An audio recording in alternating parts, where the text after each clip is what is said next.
So here I have the wonderful book, that the name is Humankind, a hopeful history by Rutger Bregman, right? Bregman. So here the first point is reframing and the nature of humanity, right?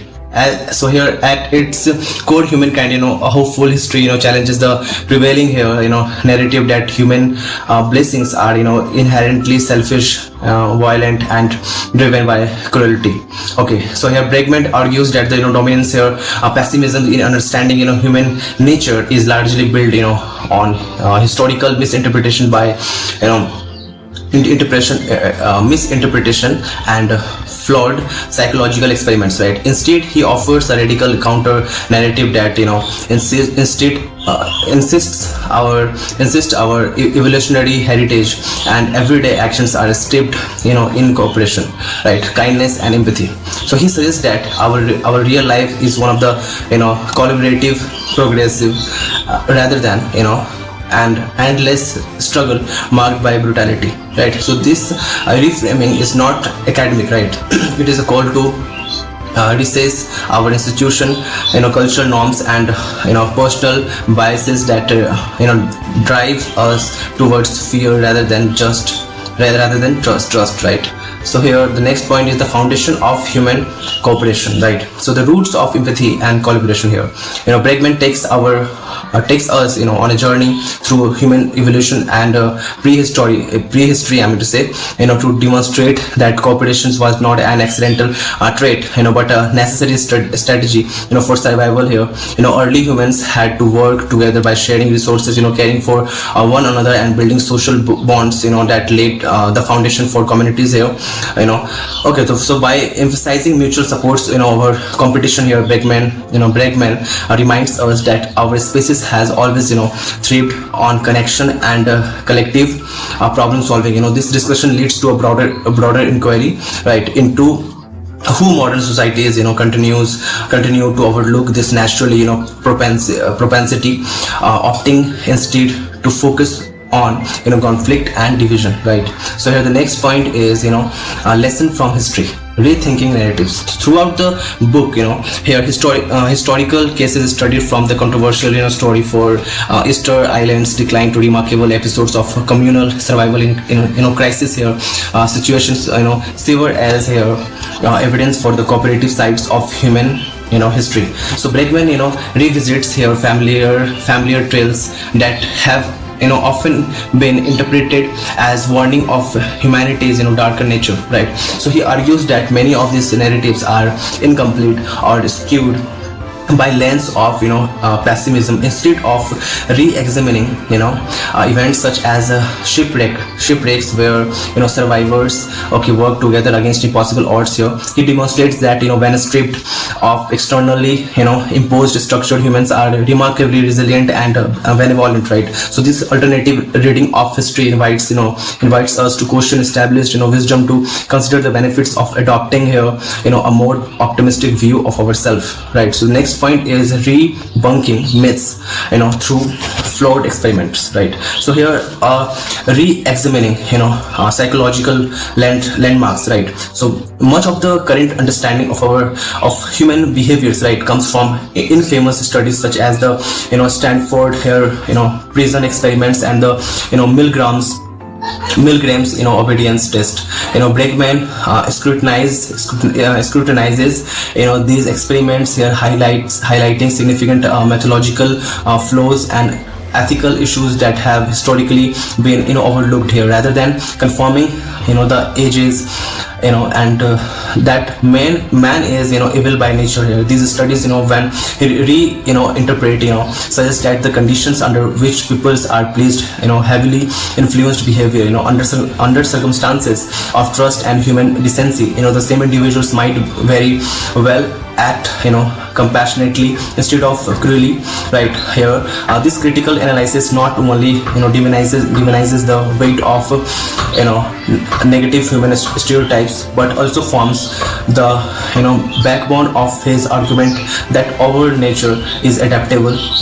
and generally inclined towards empathy, right? So next point is here the misuse of experiments in shaping public policy, right? So beyond academic circles. These flawed experiments have sipped into public consciousness, right? So here reinforcing puniting and distrustful policies frameworks here fragment contents that many modern institutions from prisoners to schools here are designed with the assumptions that peoples are inherently trustworthy. By debunking this experiments myth, he paves the way of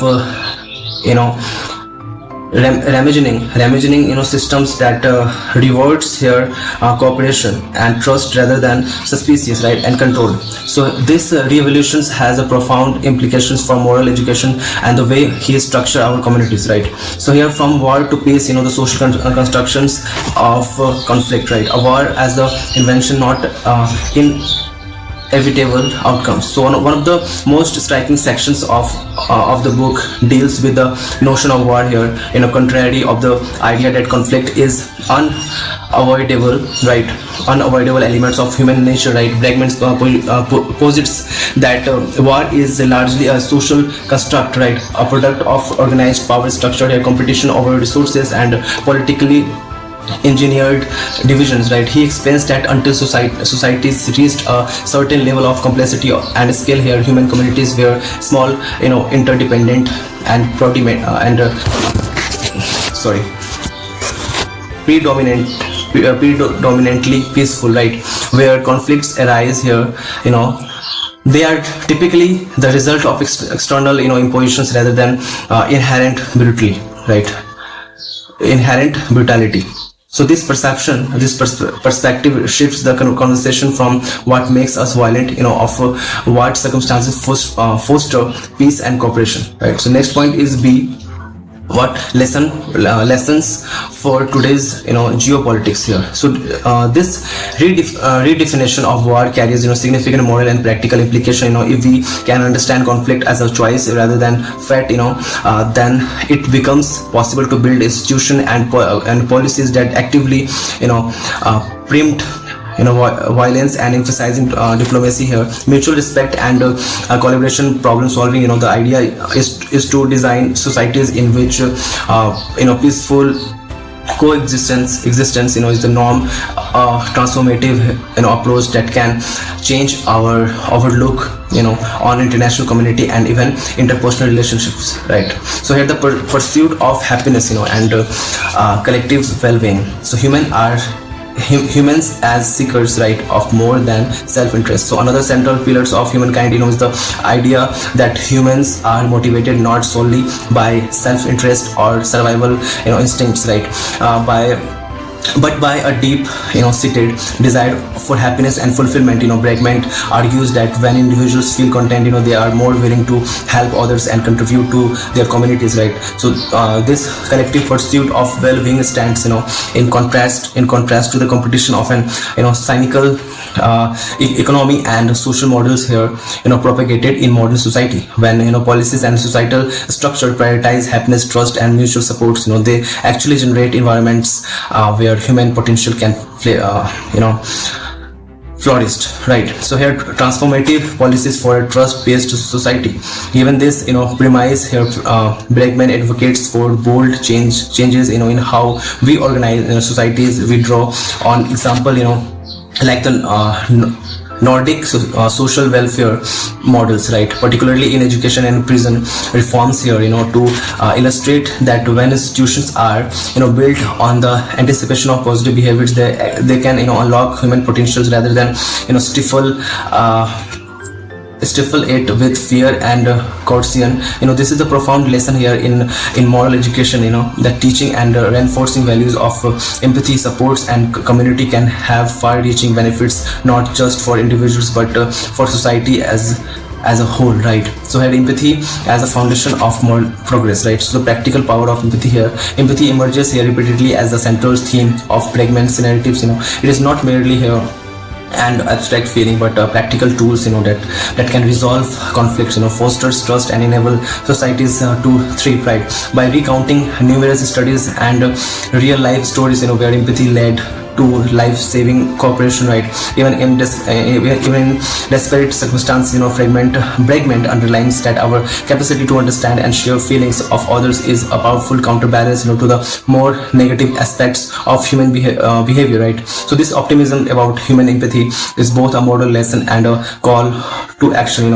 Nurturing empathy from a young age can lead to more inclusive and resilient communities, right? So next point is moral education and the future of social institution, right? So Bregman's insight says that here, if we actually reorient our education systems, justice systems and public policies to foster empathy, rather than fear, here the ripple effects could be transformative. This means moving away from punitive structures towards those that encourage rehabilitations, right?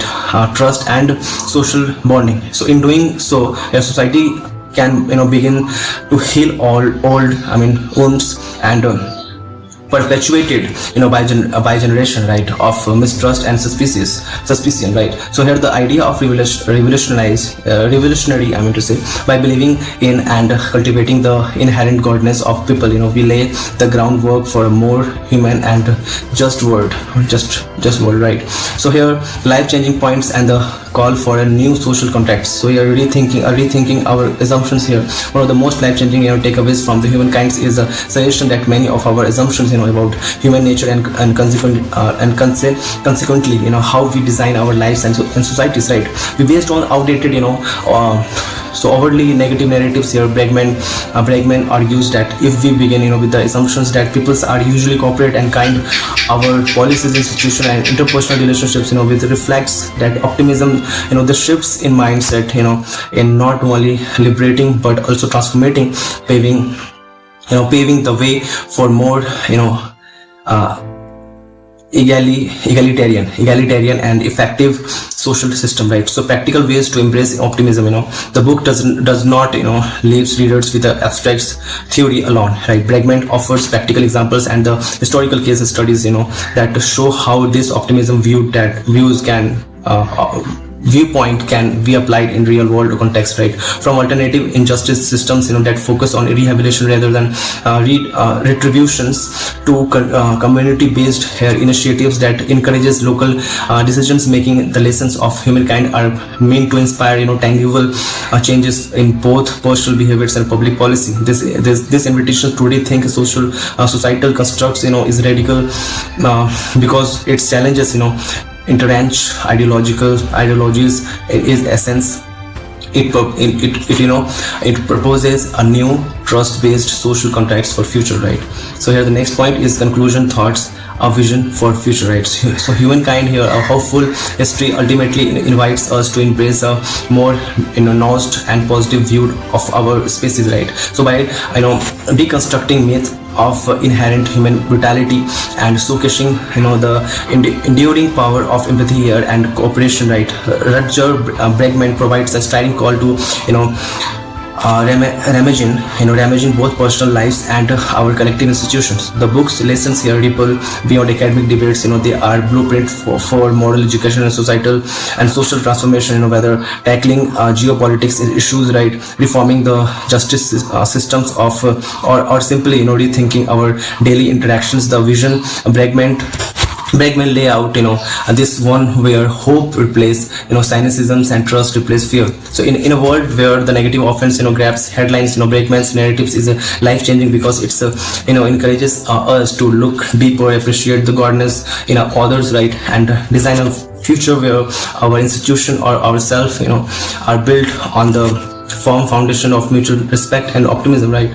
So here the further reflection and the relative ideas, right? So as you reflect on this summary, consider how the ideas in humankind might influence various spheres of life, where from the way educators shape your minds to how policy makers structure communities. You might ask yourself that how can I foster greater empathy in my interactions, right? In what ways here might rethinking punitive systems enhance social justice?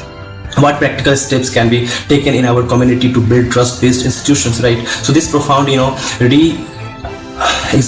re-examination of human nature, offers not just academic insights but also transformative blueprints for living, right, and governing with hope. So the conversation sparked, the Bregman's work is a journey towards recognizing the vast potential for kindness within every person, a journey that continues to inspire debates on morality, education, and the future society. That's right. So here Rutger Bregman's ideas in Humankind, a hopeful history, encourages us to foster optimism, empathy, and trust in our daily lives. So here, these are the point, here, trust others more generously. Bregman argues here that the most people, are inherently, good, and starting from this perspective, can transform your relationships and interactions, right, in everyday life here. Give other the benefits in the doubt, in uncertain, situation, right. So delegate, responsibility that at work or home with trust instead of micromanaging, right. Approach new acquaintances with openness, expecting goodwill rather than guarded suspicion, right. So here cultivate empathy. Here empathy is a cornerstone of Bregman's vision, right. You can practice it through, right, active listening here, focus fully on what others are saying without planning your response, trying to understand different perspective even when you disagree, right. Small acts of kindness here, like checking in on friends or offering help to neighbors, right. Question negative narratives here. Bregman challenges the tendency to see humanity, through a pessimistic lens, right. To apply this here, reflect critically on media or stories, right, that promote fear or divisions, right. Seek out resources that highlight positive stories. Instead here reframe conflicts in our life here by focusing on shared goals and understanding rather than assuming the worst about others' intention. Avoid jumping to conclusion about people's based on stereotypes or isolated actions. Fostered collaboration here, since cooperation is hardwired into our evolutionary success. You can encourage it by working as a team in both personal and professional setting, aiming to uplift others here, organizing or participating here in community initiatives such as cleanup drives and local support grounds, right. Celebrating here collect achievements rather than seeking individual credits, right. So here reimagine education and social system through this might seem large scale, even small steps can help bring change, right. Okay, so here advocate for teaching empathy, teamwork and problem solving in school rather than focusing solely on competition. Support justice system that prioritize rehabilitation over punishments, by learning about promoting restorative practices, right. So here participate in civic projects that build trust and unity, like volunteering or join local councils, right. So build a happiness oriented lifestyles, right. Bregman emphasizes that happiness and well-being here enabled cooperation start with simplifying life to focus on meaningful relationships and experiences, right, rather than material achievements, right. So here practical gratitude by acknowledging the positive in daily life and expressing appreciation to others, right. Building a supportive networks where everyone feels valued and encouraged to strive, right. So here next point is seek solution rather than conflict, right. Inspired by Bregman's belief that humans are not innately violent, you can resolve disagreements through calm constructive conversation that focus on a common ground, right. Choose diplomacy over confrontation in personal and professional disputes, right. So advocate for here peaceful resolutions in broader social and community issues, right. So by adopting these principles, you will not only align your life with Bregman's optimistic here visions, with also contribute to creating a more trusting and empathetic cooperative world, right. Which of these ideas resonates most with you? Applying Bregman's ideas has led to transformative benefits on both individuals and societal lives, while specific case studies and personal anecdotes aren't catalogued in his book. We can infer several real world impact based on how these principles have been implemented in our various contexts. So this is all about the book of this, right. I hope you liked it, right, because I've researched a lot in it. So So this is all about. I hope you like it, right? So please continue with my channel, because this kind of content I will continue publishing it in my particular channel. So I hope you will share that content, and please like it, subscribe it, right? So that was the book summary of that Humankind, right? A Hopeful History by Rutger Bregman. So yeah.